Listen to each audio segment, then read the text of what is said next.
Superchargers and turbochargers both make more horsepower. Both force more air into your engine and both can completely transform how your vehicle drives. But they don't work the same way, and depending on your goals, one might be a much better choice than the other. So today we're breaking down how superchargers and turbos work, what makes them different, and how to choose the right one for your build. Let's get into it. Before comparing the two, let's start with what they do. Superchargers and turbochargers are types of forced induction systems. That means they compress incoming air and push more of it into your engine than it normally would pull in on its own. More air means more oxygen. More oxygen means more fuel can be burned, and more fuel burned means more horsepower. That's the basic idea behind both systems, but the way they create boost is very different. You'll often hear the term producing boost when talking about superchargers and turbochargers. Boost is simply pressurized air being forced into the engine's intake system. Normally, an engine pulls air in naturally using vacuum, but forced induction systems compress that air first. That means more oxygen enters the cylinders, which allows the engine to burn more fuel and make more power.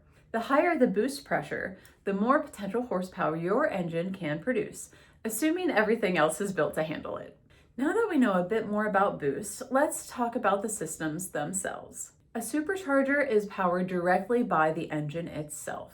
Most superchargers are driven by a belt connected to the crankshaft, which spins internal rotors that compress the incoming air and force it into the intake. Because they're mechanically connected to the engine, superchargers deliver instant boost as soon as you press the throttle. That means faster throttle response, strong low RPM torque, and predictable power delivery. This is one reason superchargers are popular in muscle cars and street performance builds. The trade-off? Since they use engine power to spin, they also consume some horsepower to operate. Turbochargers work differently. Instead of being belt-driven, a turbocharger is powered by exhaust gases leaving the engine. Those exhaust gases spin a turbine, which then spins a compressor that forces additional air into the intake. In other words, turbos reuse energy that would normally be wasted through the exhaust system. That makes them extremely efficient when it comes to producing horsepower. However, turbochargers typically don't deliver boost immediately. They rely on exhaust flow. They often have a slight delay before reaching full boost, something commonly known as turbo lag. Modern turbo designs reduce lag significantly, but the difference is still noticeable compared to a supercharger. Let's talk about where superchargers shine.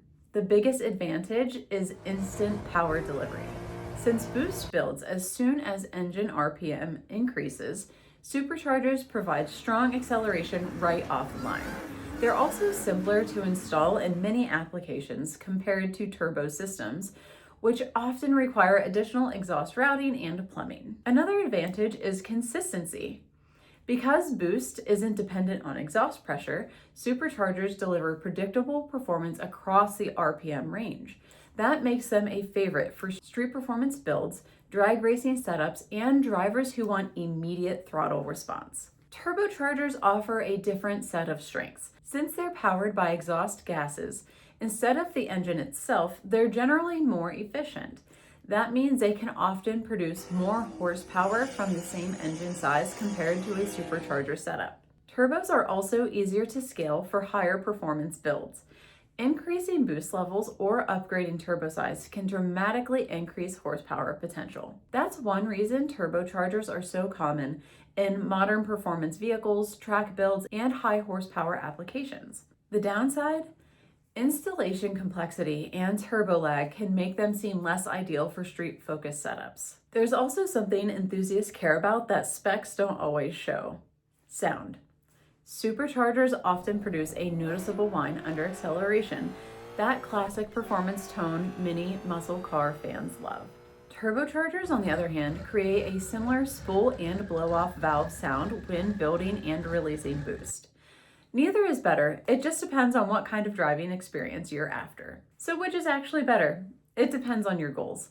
If you want immediate throttle response and strong low RPM torque, a supercharger is usually the better fit. If your goal is maximum horsepower potential and efficiency, a turbocharger often makes more sense. For many street builds, superchargers offer simplicity and drivability. For high power performance builds, turbochargers offer scalability and efficiency. There isn't a universal best option, just the right option for your setup. Both superchargers and turbochargers are incredible tools for increasing performance. They just take different paths to get there.